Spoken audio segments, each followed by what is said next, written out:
Hi guys, hope I'm in view. I was going to make two separate videos with regards to this, but I'll compress them into one. Two topics I want to cover. One is Royal Mail and the second is eBay. First one, eBay. We'll go to eBay first. Do not trust eBay to get any help at all if something goes missing and you are a seller. They are completely 100% biased to buyers, for the simple fact that obviously people buying generates them revenue, people selling doesn't really generate as much revenue, so obviously they're going to take care of where the money is. Example of this, I've had a few cases raised against me, and that have all been resolved, and they were just item not as described, which they were, etc, etc.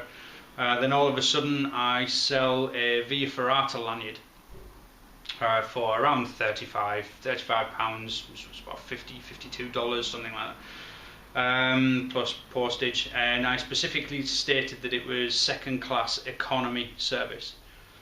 So the guy buys it off me, wins, I can't remember whether it was, I think it was Buy It Now. Guy buys it off me, then a week later says it's still not arrived, demanded a refund. I naturally turned around and said no, it clearly stated, you know, second class economy. If he wanted it quicker for a holiday, I personally believe he should have contacted me and asked for it to be sent on a faster service.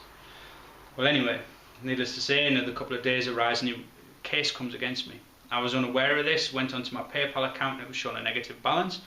By the time I'd contacted PayPal, it had gone back onto a positive balance, which PayPal were like, "We're talking about something to do with eBay." So I rang eBay, went through to the resolution centre after explaining everything several times, and the lady I spoke to at the resolution centre, who didn't speak very good English, basically told me that I had made a mistake and issued a refund by pressing the wrong button. Needless to say, there is not a cat in hell's chance I was going to issue a refund to an item that's not arrived when I had what I thought was legal proof of postage, or what the post office give me as proof of postage. So I took a picture of this naturally and put it on there, and discovered that it was going to take 3 days for the refund to come out of my PayPal account. So I contacted PayPal. PayPal were on my side with this. And PayPal told me to cancel the direct debit with the bank, remove the money from PayPal, and it won't go through. So I did that. Naturally, I'm not going to give a refund when I know I posted it. How do I know the guy hadn't received it? Anyway, nothing was said for ages, and then now I've got eBay threatening me legal action over £35 that I owe them. They're now demanding the money back, that they gave the guys a refund, which I didn't authorise. So I escalated this up through the resolution centre, then spoke to a manager at the resolution centre, who was going to call me back. I missed the call, never heard it, so partly my own fault there. However, I don't think it would have made a difference. Got an email through saying that because I didn't provide a tracking number, they don't class that as proof of postage. Now, those of you that use Royal Mail will know that on the receipt it says, please retain this receipt as it is your proof of postage. So as far as I'm concerned, I legally, lawfully have proof of postage. And how does that guy prove that he didn't receive the item? Well, he can't, but I can prove I posted it. Yet eBay is on his side, obviously because they want him to buy more off eBay. So I've quite clearly told eBay they can do what they like. I will flat out not pay that £35. They can close my eBay account. Quite frankly, I'm not bothered. There's other places to buy stuff from. If I get really stuck, using my girlfriend's account, whatever. So yeah, so be warned. If you are a seller on eBay and something goes wrong and somebody claims that the item hasn't arrived and you do not have a tracking number, forget your proof of postage. It's invalid. Or so they feel. And if somebody does demand a refund off you and you feel that they don't deserve a refund, be prepared. eBay will refund them. Blame it on you pressing the wrong button. and then take you, or probably go through a debt collection agency to get the remainder. If anyone's interested, I'll keep you posted, because like I said, I'm not paying that. Second gripe, and this is a bigger one, Royal Mail and the post office. Where do we start? A lot of you will remember Hellhound number 10, which was the one for Will Hayden, Red Jacket Firearms. It took me ages to make, and I stamped, Red Jacket RGF, Red Jacket Firearms, stamped his name under the scales. It was carbon fibre with red bolsters, or was it the other way around? I can't really remember. That's not looking at a picture. Anyway, that's another point. Red Kydex. Got the grind lines, probably the best I've ever done, and sent it to Will Hayden as a gift. Told him it was coming, or told his old PA that it was coming. By that time she'd left, whatever. But anyway, sent it addressed to Will Hayden, to the address that she gave me, which is one of the other buildings, I think. Sent it as a gift. Obviously I have to put on the customs declaration it is a custom knife, handmade knife. I put the value at £250, which is it's probably about $380 at a guess, pure guess. It's addressed to Will Hayden at Red Jacket Firearms with a value of best part of $400 for the sake of argument, and it has custom handmade knife wrote on the customs declaration. Needless to say, it was sent within UK guidelines. It was not a prohibited item. Neither is it a prohibited item in the US to be sent through the post. It's not a balisong, flick knife, whatever. Now, I paid the insurance up to the value of £250, and that cost me quite a lot of money, and I was sold it as insurance via the post office. Are you with me? Well, it went missing. If you track it on USPS, it went missing a while ago, mid-October. Needless to say, I waited the 5 weeks you've got to wait, didn't turn up, and it's gone missing, out for delivery.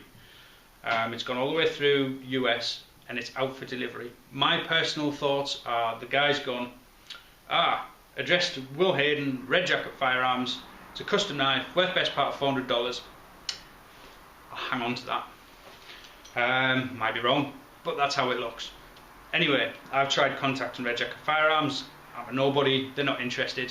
I can't get in touch with USPS from this side of the pond, and it would need to be them that would contact them to try and find anything out, so I'm screwed. So claim form went in. I finally got a letter, which is in the house. I meant to bring it. I'm not bothered, go and get it. Finally got a letter through today. First paragraph must have said sorry about 5 times. Second paragraph, really sorry, Mr. Moss. Really sorry. Really sorry that this has happened. We pride ourselves, this, that, and the other. Next paragraph. However, you have sent a prohibited item. We are not going to give you your insurance or your claim, something or other. I can't remember how it's worded. Needless to say, it's not happy. So I've spent all morning pretty much on the phone to Royal Mail. Well, first of all, be warned. From what it appears, when we are sold insurance at the counter at the post office as a product we pay extra for, as far as Royal Mail is concerned, not the post office, because they're separate companies, they don't offer any sort of insurance. So when I approach the subject of the post office mis-selling me a product and charging me a lot of money for, i.e. insurance, they said it's not their problem, and I need to take that up with the post office. So be warned. Also, just on a side note, anybody that sends their items signed for instead of airshow, don't bother, because you get no proof that it's been signed for at the other end. So you pay 20 pence less than airshow and you get no extra service. It's just one big scam. Make you feel better and part with your cash. Well, anyway, it looks like airshow and the insurance is the same. Anyway, so where do we stand?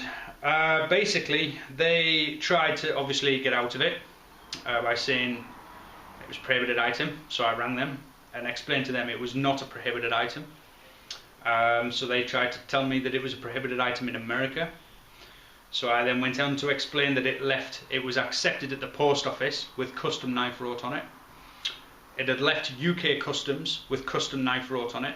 It had got through American customs with custom knife wrote on it. It got all the way through the postal system, USPS, and then went out for delivery with custom knife wrote on it. So I can't see how it is a prohibited item. Needless to say, they're trying to say it was. So I obviously stood my ground, not having this. They were going to give me a call back from the escalation. So the escalation calls me, and after going through a lot of rigmarole, admittedly me getting a little bit pissed off, to be brutally honest, they are now saying that I have to provide proof of its value. So how do you provide proof of a handmade, handcrafted item? They now want to be able to even process the claim. This is assuming that they accept the claim, because they've now got to contact USPS, and he's made it very clear, because I obviously voiced my opinion, that it is going to take the full 90 days to process this. Cunt is the word that came to mind. Apologise for that if you weren't expecting it. So yeah, and now I have to provide proof of its value. So what they want is they want an itemised breakdown of the component costs, the material costs, and my labour. And from there they will determine whether they feel, assuming that it does show up as going missing and USPS do play the game, and they don't find a loophole as to make it a prohibited item, assuming all this, they then have the ability to turn around and say that what I put down as my labour is not necessarily what it's worth. So I paid insurance for £250. Say, for the sake of argument, £70 worth of materials. Just number off the top of my head. Say for example it took me I don't know, maths is not that great, really not into it, say £15 an hour to make up the difference. If they feel that they have the authorisation and the ability to feel that £15 an hour is too much for what it was, and give me back only the material costs, where the fuck do they think they can do that? What part of this company thinks they can turn around and tell us as paying customers, paying for a service, what our items are worth? That's fucked up, and to be brutally honest, I'm disgusted. The fact that Royal Mail and the Post Office are classed as separate entities, separate companies, which means they can pass the blame to each other and never have to deal with the same information or data. The fact that I was sold insurance falsely, Royal Mail don't care, and they're the ones paying the claim. They don't give a shit, not down to them. It's down to the Post Office, so I've got to take that up with them. So the Post Office has taken money for insurance that Royal Mail doesn't offer, which means, because it's not insurance and it's a claim against lost parcels, they then have the ability to determine what they give you back. I think that personally is downright fraud.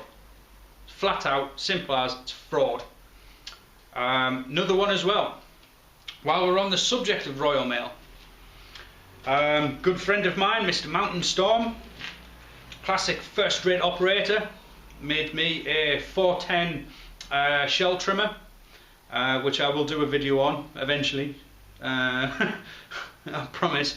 And he sent it to me with a value of $35, cracking, $35, and as marked as a gift.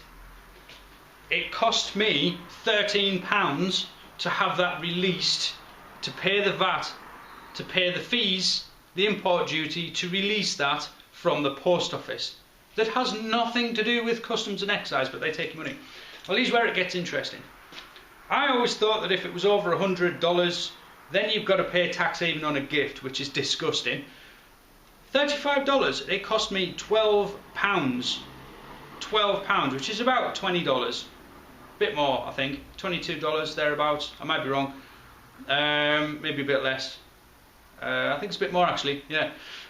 To get this item and pay the VAT, which was about £4 something, and then the £8 charge for the pleasure of doing it. Thieving bastards. Well, what makes it more interesting is you go into the post office, they don't accept cards. Right, okay, well that got me thinking. So I'm paying VAT and I get no receipt, no proof that I've paid for this VAT that customs has added on. Well, I was always under the impression that you get a VAT receipt for paying VAT. So, needless to say, I went and got the cash, untraceable cash, and paid the money and requested a VAT receipt. Needless to say, the lady behind the counter was getting a little bit pissed off with me. I thought I was being, fairly reasonable requesting this, considering I was paying VAT. And she got a manager who told me I needed to get some manners. Strange world. It's not exactly customer services, is it? Needless to say, I ended up with a handwritten receipt that was not a VAT receipt. So be warned that, in my eyes, somebody who's legally more knowledgeable, please tell me if I'm wrong, but that is illegal.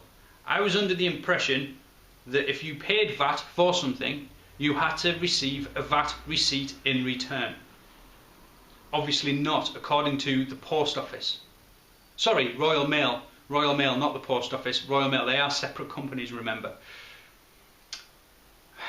That to me is not right. So I've had to pay Customs and Excise VAT for a gift worth $35. They've taken cash, so there's no record. There's no electronic record of the transaction. It's got nothing to do with the post office. They're just working on behalf of Customs and Excise. Well, I think if you're taking money, you are an agent, therefore you are working for or under, not quite sure of the legalese side of that.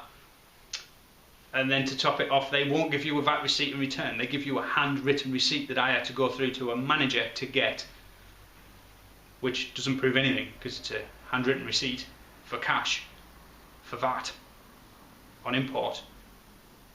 It's fraud.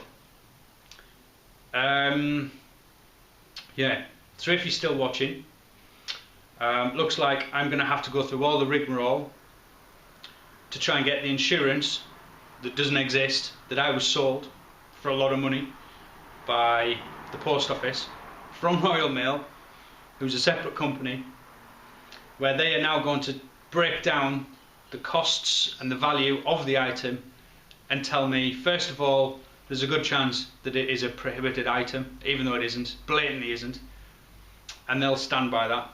And then assuming that the item doesn't turn up, which it won't, to me it's obvious the guy's nicked it. Could be wrong, might have lost it, but addressed to Will Hayden, red jacket firearms, custom knife, value of best part $400, it's got in his pocket. So, assuming that it doesn't turn up, and then it goes further, I provide the value of it with my labour charges, material costs, and they then turn around and then they get to decide whether those labour charges are what the item is worth. No.